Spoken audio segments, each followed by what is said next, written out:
Tonight we are talking about Bitcoin transaction fees. And so the first thing with Bitcoin transaction fees is you need to understand how fees are charged. In a Bitcoin transaction, the fees are charged by the number of bytes that the transaction is. So the bigger the transaction that gets sent to the blockchain, the more you're charged for it.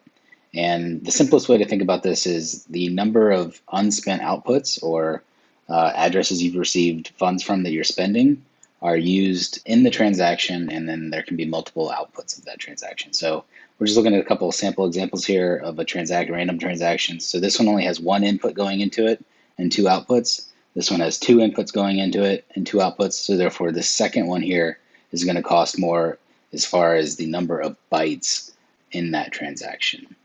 And the next thing is to look at is the rate you're paying per byte. And so that is usually referred to as sats per byte or satoshis per byte. And so this is my favorite site to look at, Joho's Bitcoin mempool. So you can see here that we've got these spikes going up and then a jagged downward notch right here. And so what that is while we're waiting for a block to get mined, the transactions are building up, building up, building up, and then a block comes in and all of these get consumed into that block. You can look here and see that like over time this can go up and down. The higher this is, it means the more transactions are waiting to get into a block and the higher the fees are. So up here at this top here, we can see that transactions that were willing to pay 600 plus satoshis per byte to get into the next block, hopefully. Really the way you want to think about this is over time this goes up and down.